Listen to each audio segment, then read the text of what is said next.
Okay, so despite the video having been finished, I'm going to delay the Triple Deluxe review of the Pixar ranking until next Film Friday, because today marks a very extraordinary and special occasion for film enthusiasts. It marks the Barbie and Oppenheimer double bill, otherwise known as Barbenheimer. So naturally I'm going to be going to the theatre to watch both films, and since Barbie is one of the films, I felt as though it would only be appropriate to dress for the occasion. So this video is naturally going to start off as a vlogging type video as I watch both of these films, and I won't be doing it alone, by the way. My good friend Luke will also be joining me for this endeavour, so we're going to check out his initial reactions, and once I get back here to my University of Lincoln accommodation, I'm going to give you my thoughts on the film. I'm highly excited because Barbie is a film that I've just gotten more and more excitement behind the more and more I've heard and seen about it, and Oppenheimer is a film which, given it's directed by Christopher Nolan, that alone sells me on it. And now both of the films have the reviews embargoes haven't been dropped, and both films have very strong reviews, so it's time to see if I agree with the general consensus or whether I think the critics are talking a lot of baloney.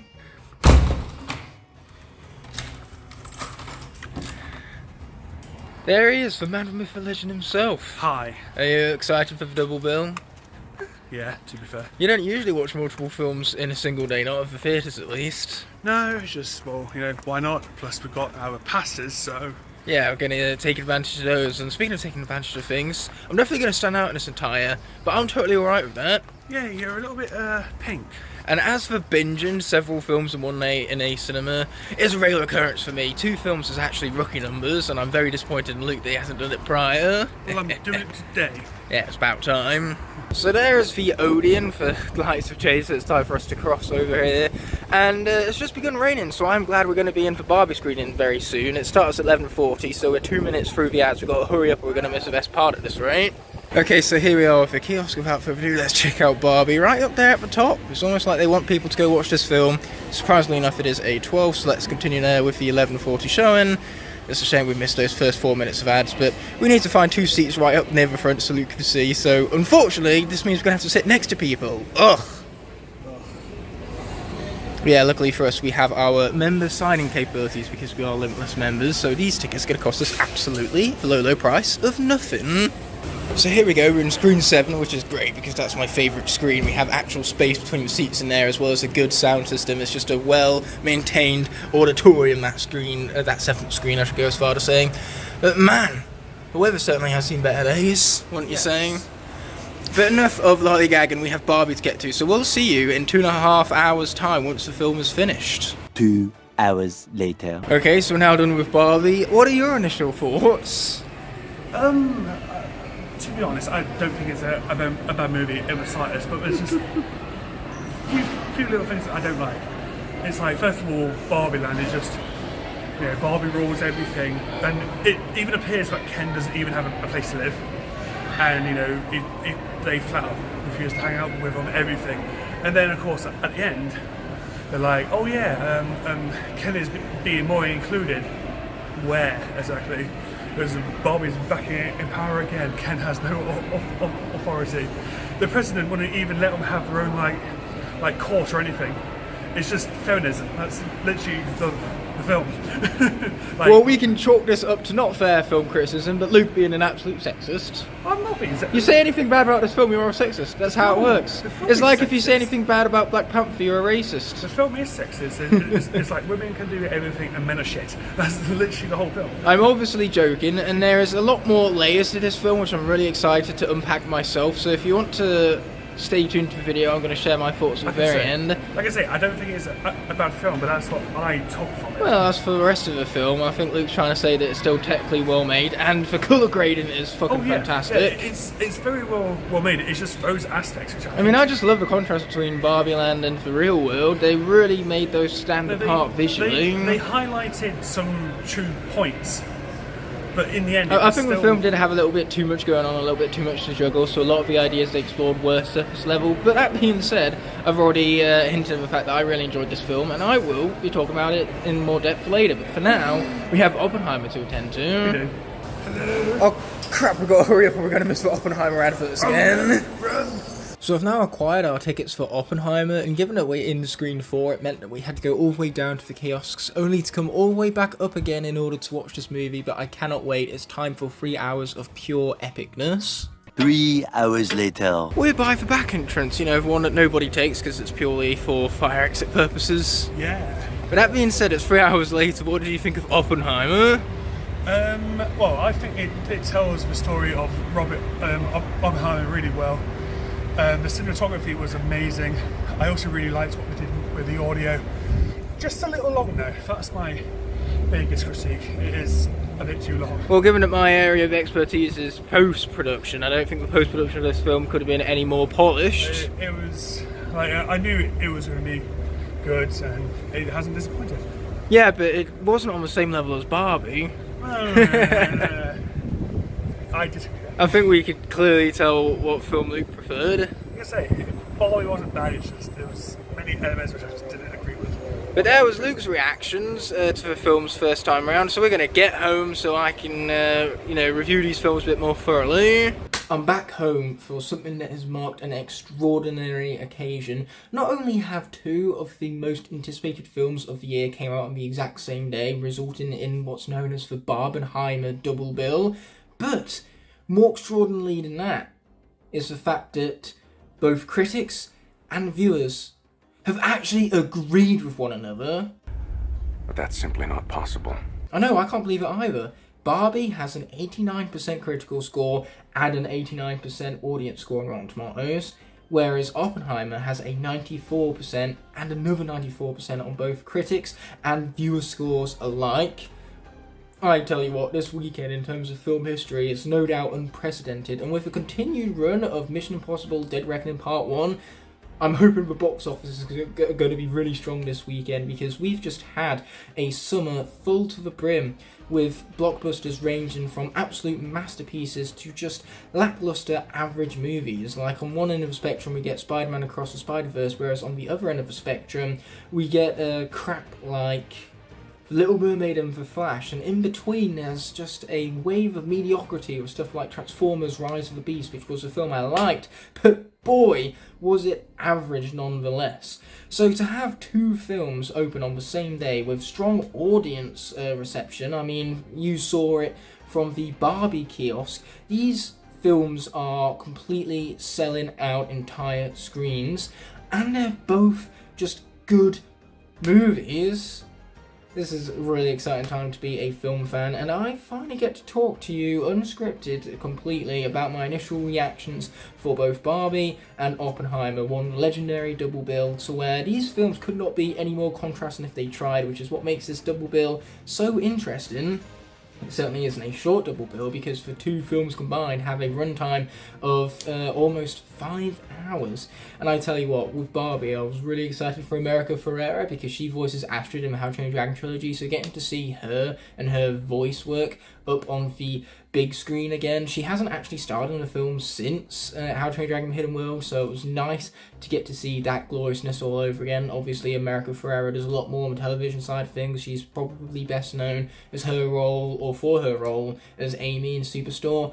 But enough about America Ferrera, let's talk about Barbie. I'm obviously in the appropriate attire for it. And when it comes to Barbie, I alluded to this earlier, but what I loved about it most was its visual style. And the critics' consensus seems to agree with me, to where the film is just full to the brim with dazzling visual style. The cinematography is gorgeous, and the colour grade really creates a nice contrast between Barbie Land and Real World. I'm also really glad that they spend a lot more time in Barbie Land than in the real world. This very easily could have been a very generic template cookie cutter type movie, but there was so much more passion and effort put into this film than anyone could possibly have expected. I mean, this is a film literally called Barbie, based on a doll. They really did not need to try this hard for this movie, and yet it is full to the brim with relevant and impactful social commentary, as well as just sequences that are really entertaining, because for comedic style here, what it does is it takes what you expect and twists it in completely unexpected manners. The unexpected nature is what makes these gags land so hard. I love it. It's a very funny film. In fact, my entire theatre, which again was packed, were all losing their shit over these jokes, you could go as far to say.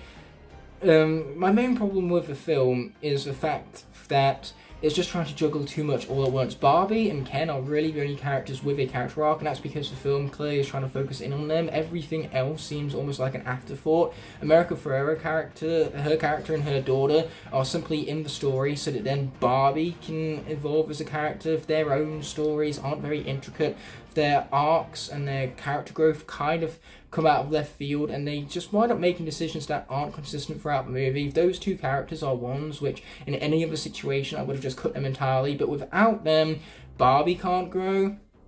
So the character work here isn't fantastic, and a lot of the writing focuses more on the jokes rather than good character or world building, because a lot of elements of these worlds don't really make sense and they don't establish the rules very well. But the lack of exposition is actually what results in such a fast-paced movie. Scenes have a very nice flow to them, and they go through scenes very, very quickly. It did not feel remarkably close to 2 hours. And the social commentary, as I alluded to earlier, is fantastic, even though it is very on the nose at points.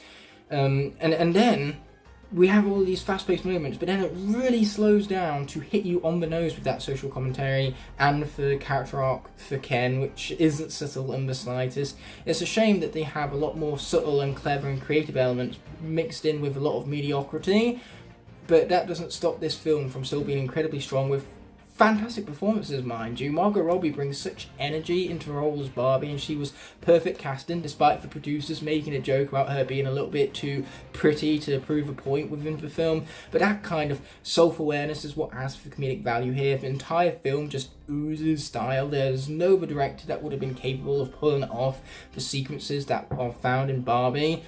I just kind of wish that it fulfilled upon its potential a lot more, rather than having a surface level exploration of 10 or so different ideas and themes. Instead, maybe they could have ironed out and really fleshed out one of them.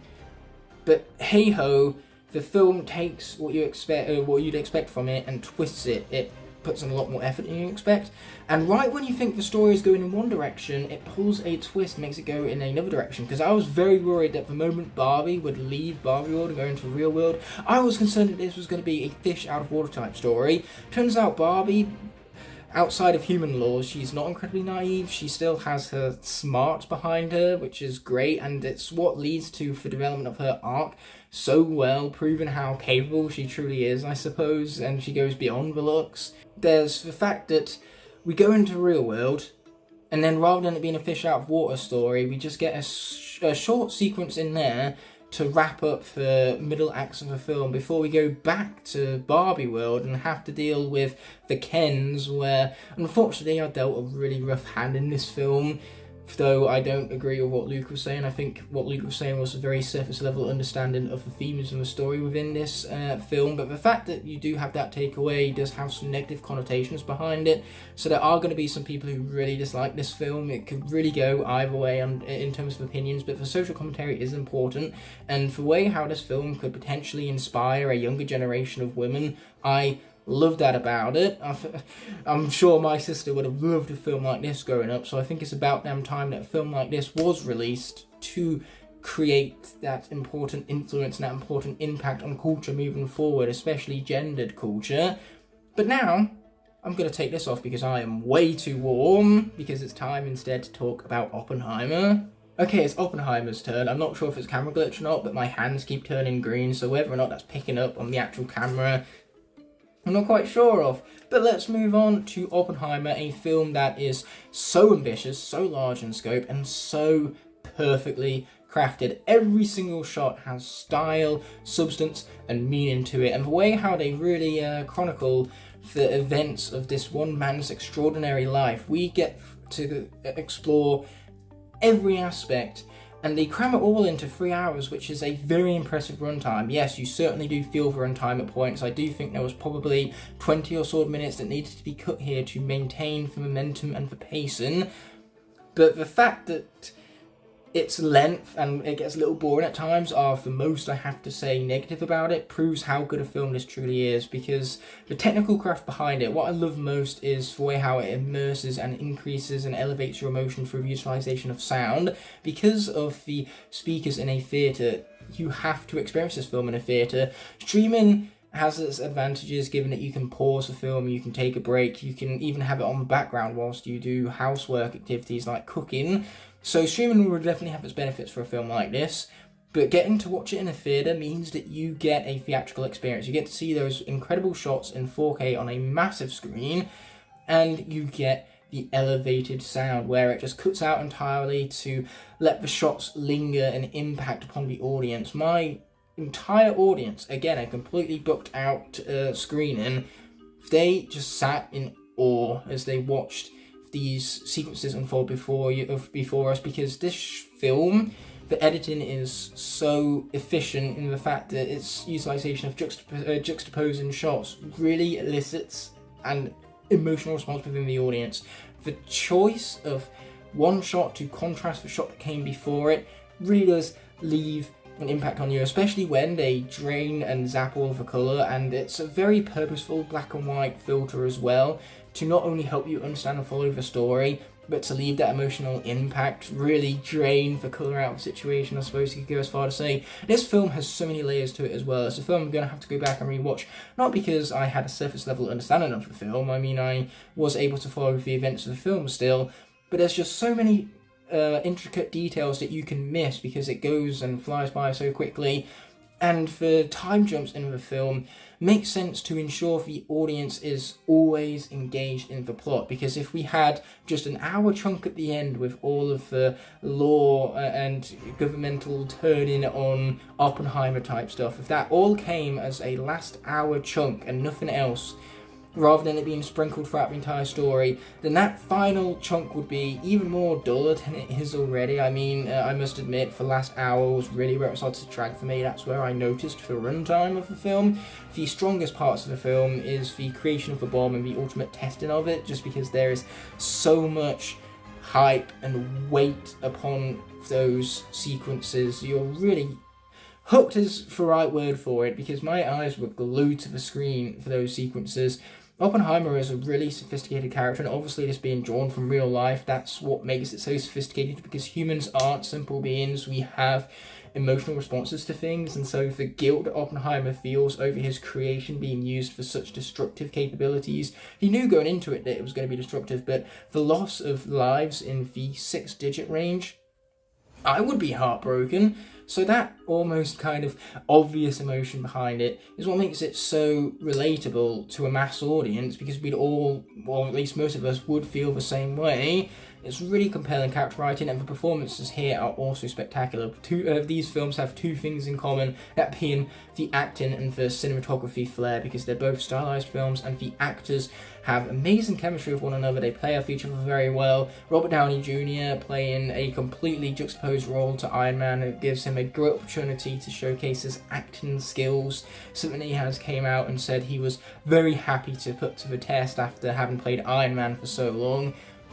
But Oppenheimer is just a film that I really admire. I can't wait to see it again so I can kind of absorb all of those intricate details because of the layers this film possesses. I just wish it was a little bit shorter so that then it would maybe feel a little less dull in sequences where maybe it needed a little bit more splicing or quick pacing in order to maintain an investment even more than it does so already. And like I said earlier, if the length of a film is something you have to nitpick, then that shows how strong the film is in the first place. I just love the sound and audio design, for sound mixing in particular.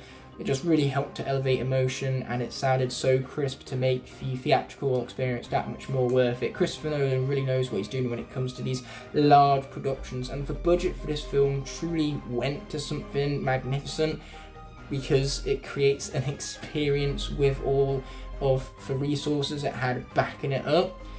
And the box office predictions for this weekend are massive. People are predicting that Barbie might beat out Oppenheimer. As far as I'm concerned, it could go either way, especially given that Oppenheimer tends to have more of the premium screens. So we'll have to see about the box office. But for now, let me know in the comment section below if you partook in the Barbenheimer double bill. Hell of a name that. But let me know if you watched both of the films, and if you did, what's your opinion on them? Or if you didn't, are you excited to see them at some point? Would you prefer to wait for streaming like lots of people are doing at the moment? Because streaming is a lot more convenient over a theatrical film, even though for theatrical film gives you more of an experience, which is why I will always be passionate about watching films in the cinema And, you know, if cinemas ever were endangered, I would fight like hell to ensure that they stayed around, because I feel like every generation deserves to watch a film in a theatre. But I feel like I've rambled on long enough.